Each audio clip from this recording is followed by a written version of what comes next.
আমাদের গ্রামের কৃতি সন্তান হাফেজ হযরত মাওলানা মোস্তফা বিন নাসির ওনাকে মূল্যবান বয়ান করার জন্য বিশেষভাবে আহ্বান করছি। আসসালামু আলাইকুম ওয়া রাহমাতুল্লাহি ওয়া বারাকাতুহু। আসসালামু আলাইকুম ওয়া রাহমাতুল্লাহি ওয়া বারাকাতুহু।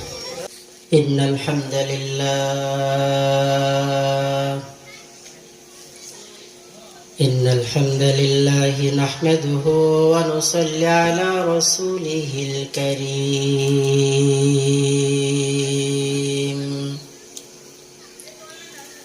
أما بعد فأعوذ بالله من الشيطان الرجيم.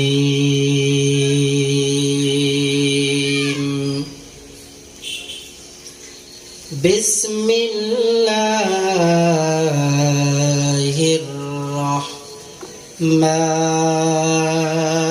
الرحمن الرحيم.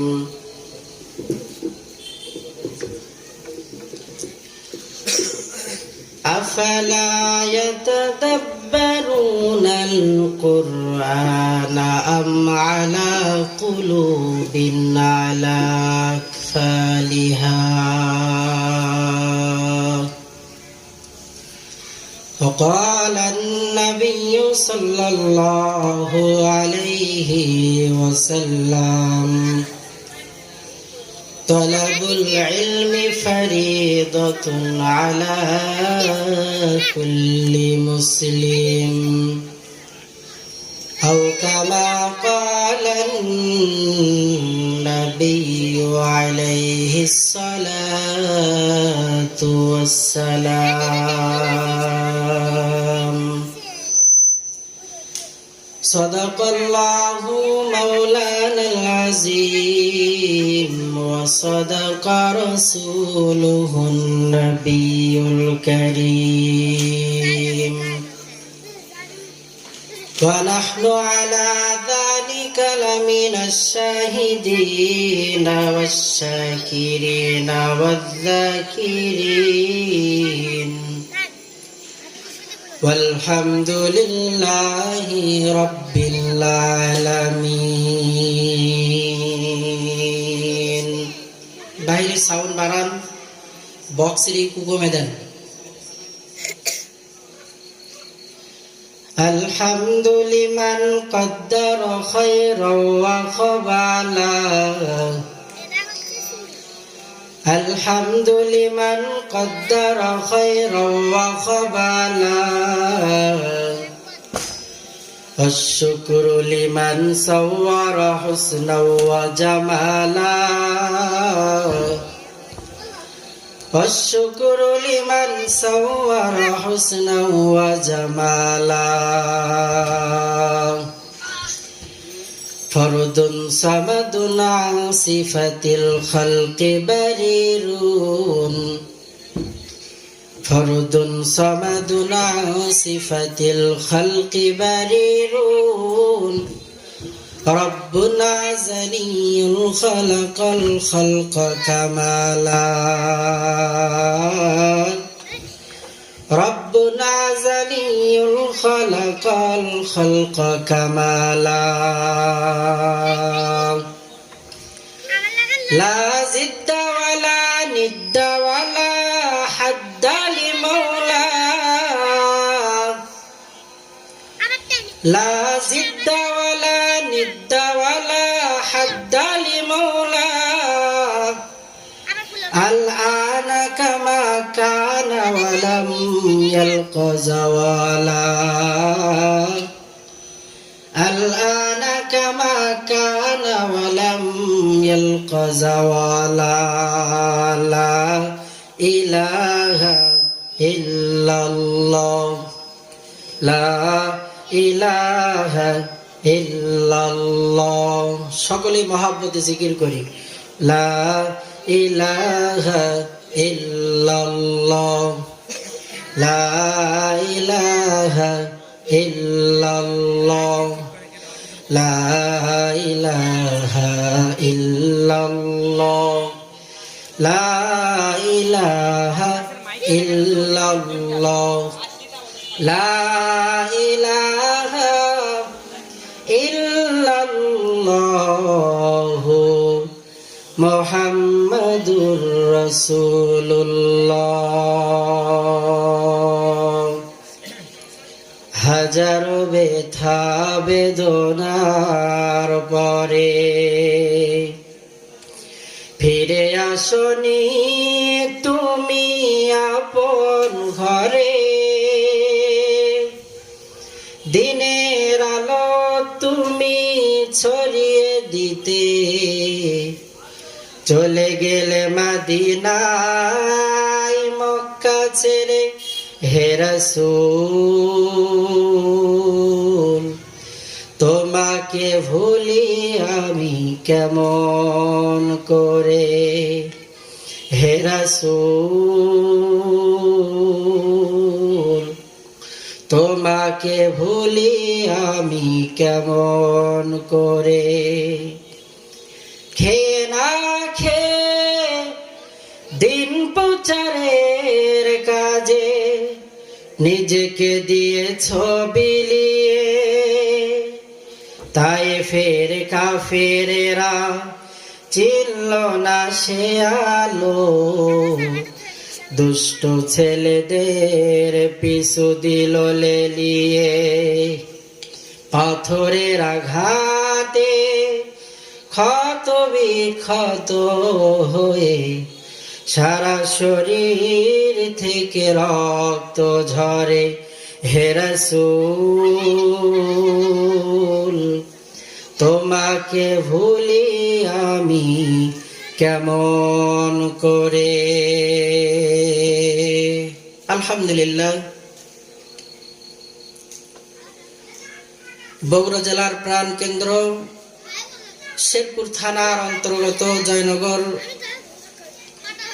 মরহুম আব্দুল করিম হিফজুল কোরআন নুরানি পি ক্যাডেট স্কুল অ্যান্ড মাদ্রাসা কর্তৃক আয়োজিত বিশাল ওয়াজ ও দোয়ার মাহফিলের আজ 21শে ফেব্রুয়ারি 2025 বরকতপূর্ণ এ মজলিসের সম্মানিত প্রধান পৃষ্ঠপোষক আলহাজ জনাব মোহাম্মদ মমতাজ রহমান রোবেল সাহেব, আজকের এই মাহফিলের প্রধান বক্তা হযরত মাওলানা মোহাম্মদ আব্দুল হান্নান আল আজাদি সাহেব দাওয়াত বরকাতুহুম। আল্লাহ তাআলা হুজুরকে নিরাপদে আমাদের মাহফিল স্টেজ পর্যন্ত কবুল করুন, সকলেই বলে আমিন। আজকের এই মাহফিল অক্লান্ত পরিশ্রম করে এই মাদ্রাসার সম্মানিত প্রিন্সিপাল সাহেব হাফেজ মাওলানা বেলাল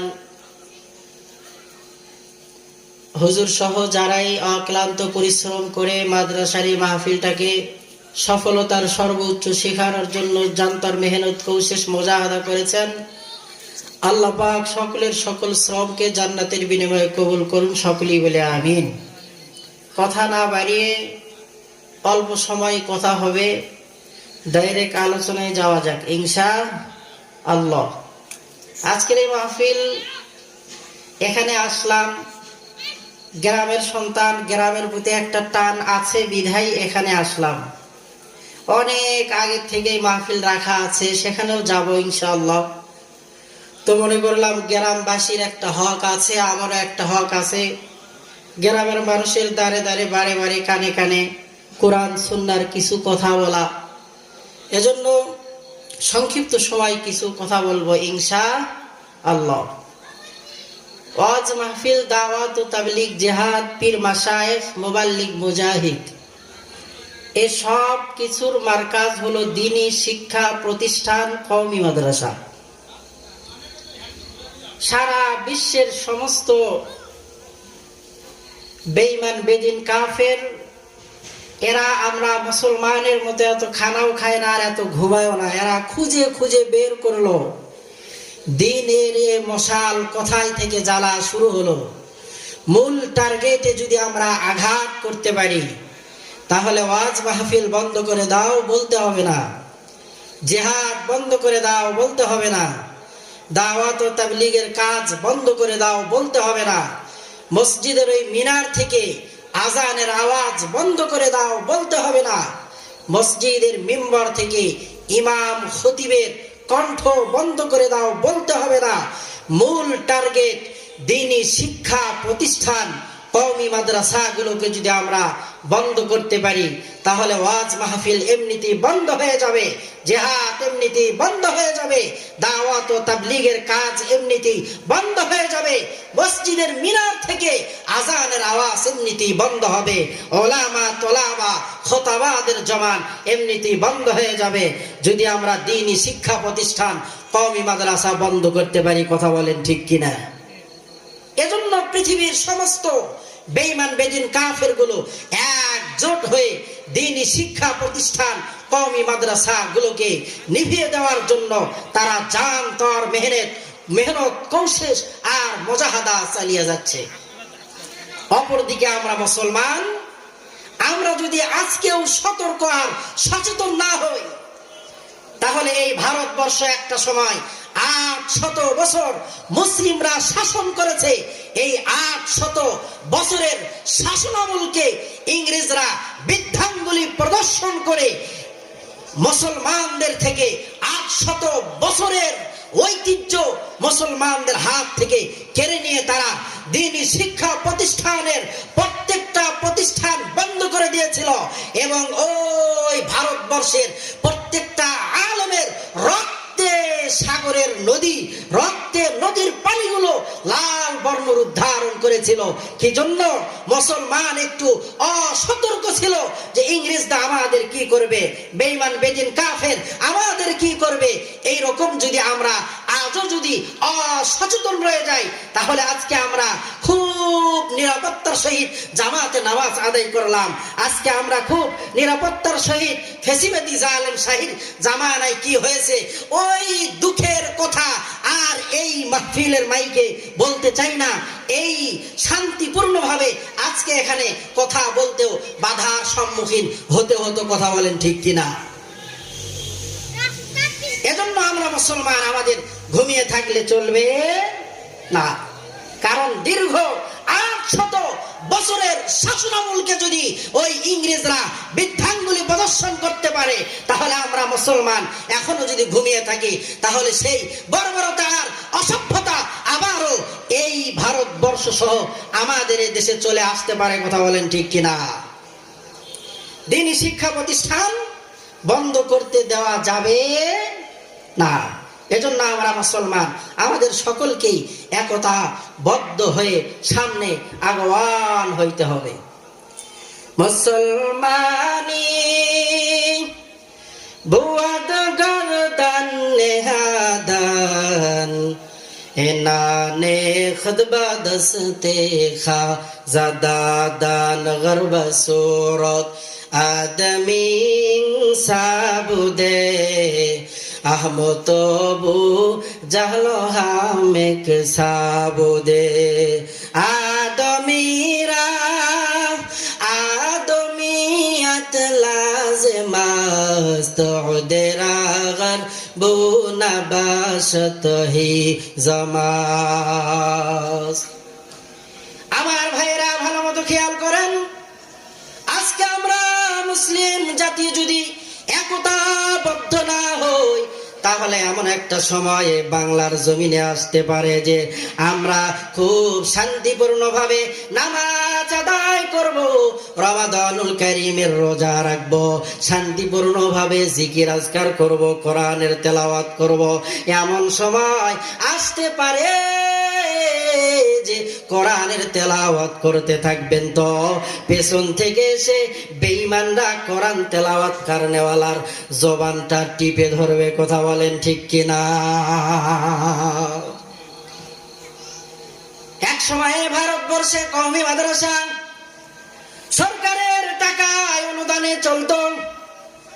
বাদশাহ আলমগীরের জামানায় কওমি মাদ্রাসা গুলোকে সরকারি ভাবে অনুদানের মাধ্যমে শিক্ষকদের বেতনের মাধ্যমে চলতো। কিন্তু ইংরেজরা যখন এই জমিনের মধ্যে ক্ষমতায় চলে আসলো, প্রত্যেকটা সম্পদ গুলোকে প্রত্যেকটা মাদ্রাসাগুলোকে বাজেয়াপ্ত করে সমস্ত সম্পদগুলোকে আবারও সরকারের কোষাগারে ভরিয়ে নিল। ওই সময় জাতির কান্ডারি, মুসলিম উম্মার বড় কান্ডারি মাহমুদ কাসেম নানুতুবি রহমাতুল্লাহি আলাইহি মানুষের দ্বারে দ্বারে বারে বারে গিয়ে দ্বীনি শিক্ষা প্রতিষ্ঠান কওমি মাদ্রাসা কায়েম করলেন। আর যে কওমি মাদ্রাসার সব হবে জনগণের, টাকা হবে জনগণের, এই কওমি মাদ্রাসার জায়গা জমিন সব হবে জনগণের, ছাত্ররাও হবে জনগণের, সমস্ত টাকা পয়সা খরচা আদি সব হবে জনগণের। এই জন্য এই মাদ্রাসার নাম দেওয়া হয়েছে কওমি মাদ্রাসা। কি মাদ্রাসা বলেন? এই কওমি মাদ্রাসায় কি শিক্ষা দেওয়া হয়? অতীতে যারা ক্ষমতায় ছিল তারা মানুষের দ্বারে দ্বারে বারে বারে গিয়ে বলতো যে কওমি মাদ্রাসায় জঙ্গির ট্রেনিং হয়, কওমি মাদ্রাসা জঙ্গি প্রজনন কেন্দ্র। আমরা স্পষ্ট ভাষায় বলতে চাই, ওই ফেসিবাদী জালেম শাহির সেই দুঃখের কথাগুলো জবান দিয়ে বের করতে চাই না, স্পষ্ট ভাষায় বলতে চাই, এই দ্বীনি শিক্ষা প্রতিষ্ঠান কওমি মাদ্রাসাগুলোতে আপনার জানাজার নামাজের প্রশিক্ষণ দেওয়া হয়। কথা বলেন ঠিক কিনা? এখানে জঙ্গির ট্রেনিং হয় না। না, একজন কওমি মাদ্রাসায় পড়নেওয়ালা আলেম, একজন দ্বীনি শিক্ষা প্রতিষ্ঠানে পড়নেওয়ালা ছোট্ট সন্তানও বাবাকে দেখলে বলে আসসালামু আলাইকুম। কথা বলেন ঠিক কিনা? আর যে সন্তানটার ব্রেনটারে আপনি শুরু থেকেই আমানতের খেয়ানত করে বাংলার ইংরেজি শিক্ষায় শিক্ষিত করলেন, ওই সন্তান আপনার সামনে দাঁড়িয়ে বলবে টাটা বাই বাই। কথা বলেন ঠিক কিনা? আর আপনার সন্তানকে যদি আপনি দ্বীনের শিক্ষায় শিক্ষিত করতে পারতেন, তাহলে আপনার সন্তান আপনাকে দেখা মাত্রই দূরে থেকে সালাম প্রদান করত।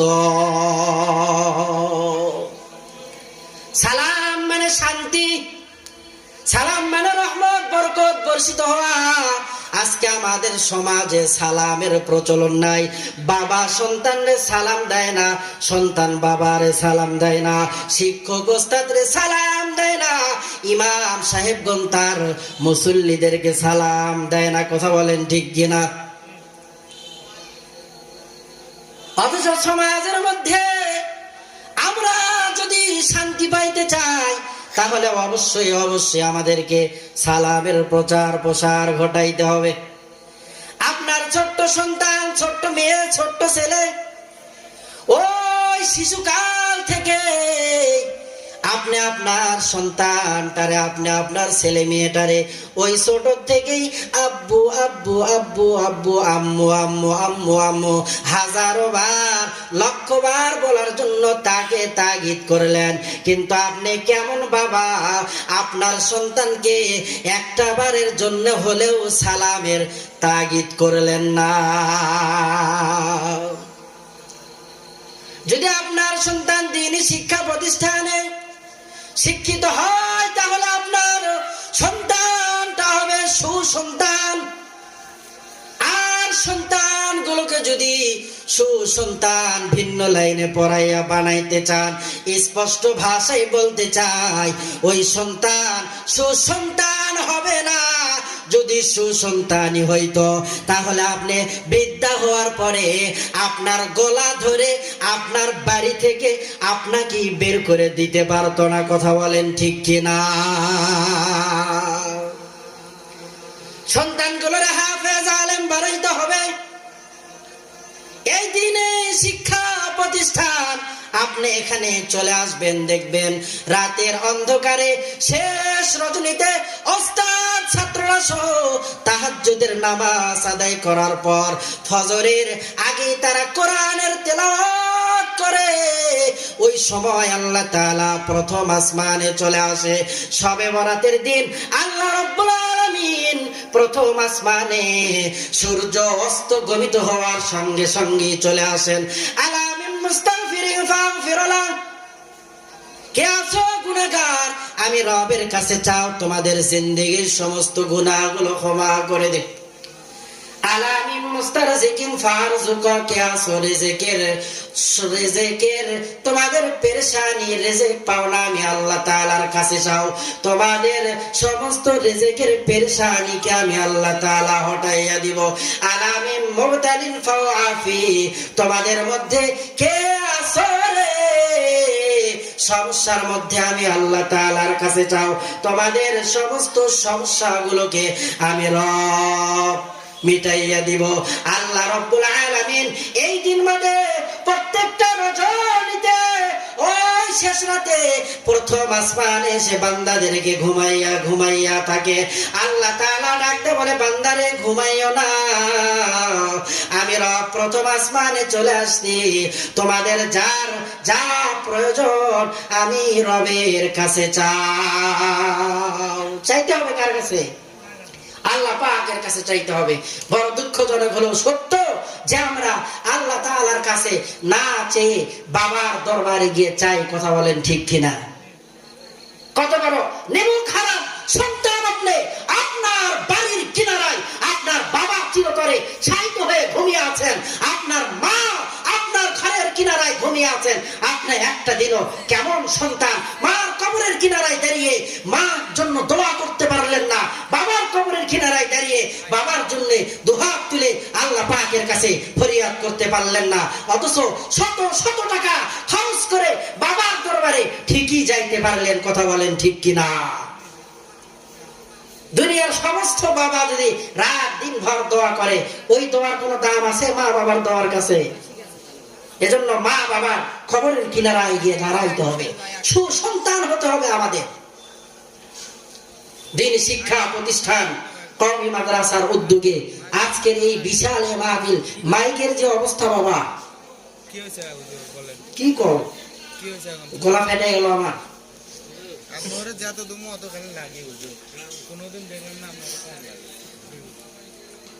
যাই হোক, দ্বীনি শিক্ষা প্রতিষ্ঠান কওমি মাদ্রাসায় আমাদের সন্তানকে দিতে হবে। কোরআনের সঙ্গে আমাদের ভালোবাসা মিল মহব্বত করে তুলতে হবে। কোরআনের সঙ্গে যার ভালোবাসা মিল মহব্বত পয়দা হয়েছে, আল্লাহ তাআলা তাদেরকে উভয় জাহানি কামিয়াবির দরওয়াজায় পৌঁছিয়ে দিয়েছে। সুবহানাল্লাহ। সুলতান মাহমুদ গজনবীর বাদশা, এত বড় একজন বাদশা, সুলতান মাহমুদ দুনিয়া থেকে বিদায় গ্রহণ করার পরে কোন একজনকে স্বপ্নের যুগে দেখাইয়া দিছে, ও সুলতান মাহমুদ, আপনি তো গজনবীর বাদশা, আপনাকে আল্লাহ তাআলা ওই কবরের ভিতরে ক্ষমা করেছেন নি। সুলতান মাহমুদ গজনবী ডাক দিয়ে বলল, ভাই আল্লাহ তাআলা আমারে তো ক্ষমা করে দিয়েছেন, তবে বড় কোনো আমলের কারণে ক্ষমা করেন নাই, ভিন্ন ছোট্ট একটা আমলের কারণে আমি সুলতান মাহমুদ রে আল্লাহ তাআলা ক্ষমা করেছেন। আল্লাহর বান্দা আবার ডাক দিয়ে বলল, ও সুলতান মাহমুদ, কি এমন আমলের কারণে আপনি ক্ষমা পেয়েছেন আমাদেরকে একটু জানিয়ে দেন। সুলতান মাহমুদ গজনবী এবার আল্লাহর বান্দাকে ডাক দিয়ে বলতেছে, বান্দা শোনো, আমি সুলতান মাহমুদ গজনবী, গজনবীর বাদশা, আমার পুরা জিন্দেগীর মধ্যে বড় বড় আমলের কোনো অভাব নাই, কিন্তু আল্লাহ রাব্বুল আলামিন বড় কোনো আমলের মাধ্যমে আমারে ক্ষমা করে নাই। ছোট্ট একটা নেক আমল কোরআনের প্রতি আজমত দেখানোর কারণে আল্লাহ রাব্বুল আলামিন আমি সুলতান মাহমুদের কবরখানা জান্নাতের বাগান বানিয়ে দিয়েছে। সুলতান মাহমুদ এবার ডাক দিয়ে বলে, ভাই শোনো শোনো, আমি একদিন শিকার করার জন্য ওই জঙ্গলার মধ্যে গেলাম। শিকার করতে করতে আমি গজনবীর বাদশাহ ক্লান্ত হয়ে পড়লাম। এক পর্যায়ে একটা ঝুপড়ির ভিতরে আমাকে আশ্রয় নেওয়ার জন্য, আশ্রয় গ্রহণ করার জন্য ছোট্ট একটি ঘর আমাকে দেওয়া হলো। আমি ওই ঘরের ভিতরে যখন প্রবেশ করলাম, প্রবেশ করার পরে শয়ন করলাম, কিন্তু পায়ের কিনারায় দাঁড়িয়ে দেখি আল্লাহ পাকের কালাম কিতাবুল্লাহ কোরআনুল কারীম। আমি সুলতান মাহমুদ মনে মনে ভাবলাম, আল্লাহর কোরআনকে আমার সামনে রেখে, আমার পায়ের সামনে রেখে আমি গজনবীর বাদশাহ এখানে ঘুমাবো, কোরআনুল কারীমের সঙ্গে তো বেয়াদবি হয়ে যাবে। আল্লাহর গোলাম সুলতান মাহমুদ গজনবী কোরআনুল কারীমটারে বুকের সঙ্গে জড়াইয়া নিয়া একটা পর্যায়ে বাহিরে গিয়ে রেখে আসবে, কিন্তু সুলতান মাহমুদ গজনবীর ঈমান বাধা দিয়েছে। ও সুলতান মাহমুদ গজনবী, তুমি গজনবীর বাদশাহ হতে পারো রে, কিন্তু এই কোরআনুল কারীম সর্বশ্রেষ্ঠ গ্রন্থ, কোরআনুল কারীমের চাইতে তুমি দামি নন। ও সুলতান মাহমুদ, আমি তোমার ঈমান তোমাকে জানান দিতে আসলাম। এই কোরআনুল কারীম বাহিরে থাকবে, আর তুমি সুলতান মাহমুদ ঘরের মধ্যে ঘুমাইবা, চলবে না।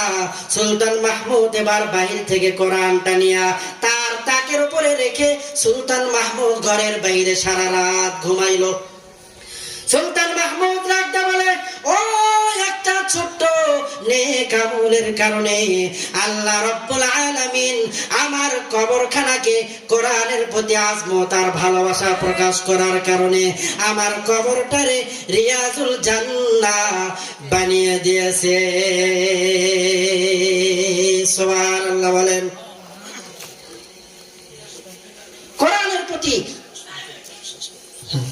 কোরআনের প্রতি আজমত ভালোবাসা আমাদের প্রকাশ করতে হবে। পারবো তো ইনশাআল্লাহ?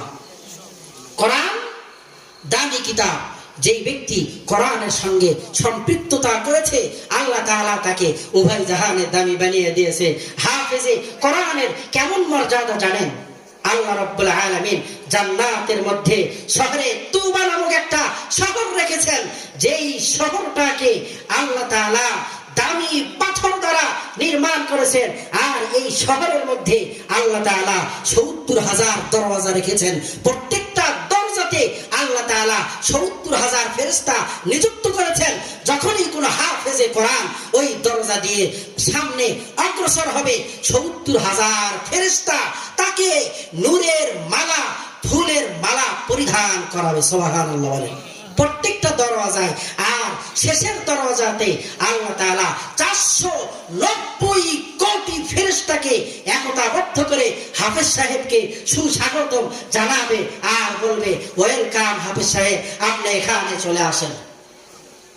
হাফেজ সাহেবের যদি এত মূল্য হয়, আল্লাহ তাআলা হাফেজ সাহেবের বাবাকেও একই রকম মর্যাদা দান করবে। আল্লাহ পাকের হাবিব বলেন, যেই মার সন্তান হাফেজে কোরআন হয়, ওই মার পেটটাকে আল্লাহ রাব্বুল আলামিন ৪৯০ কোটি ফেরেশতাদের মাধ্যমে সুস্বাগতম জানানো হয় আর সেলুট জানানো হয়। এই জন্য বাদশাহ জাহাঙ্গীর একটা সময় বলেছিল যে, বাদশাহ শাহজাহান, তোমার মাথায় তো স্বর্ণের মুকুট উঠলো, কিন্তু আমি কেমন অপদার্থ সন্তান জন্ম দিলাম যে আমার মাথায় সেই স্বর্ণের মুকুট, সেই নূরের মুকুটটা আর উঠলো না। যার সন্তান হাফেজে কোরআন হয়, আল্লাহ তাআলা কিয়ামতের দিন তাকে নূরের মুকুট পরাবে। যেই নূরের মুকুটের এত আলো, সূর্যের 12টি মুখ দ্বারা আলো দিলে যে এরকম আলো হয়, আল্লাহ তাআলা হাফেজে কোরআনের মার মাথায় যে মুকুট দিবেন, সেই মুকুটের এরকম আলো হবে। এজন্য আসুন আমাদের সন্তানগুলোকে মাদ্রাসামুখী করি, আমাদের সন্তানগুলোকে দ্বীনমুখী করি, আমাদের সন্তানগুলোকে দ্বীনের শিক্ষায় শিক্ষিত করি। আল্লাহ তাআলা আমাদের সবাইকে হাফেজে ও আলিমের মা বাবা হওয়ার মতো তৌফিক দান করেন। ওয়া মা তৌফিকি ইল্লা বিল্লাহ। আসসালামু আলাইকুম ওয়া রাহমাতুল্লাহি ওয়া বারাকাতুহু।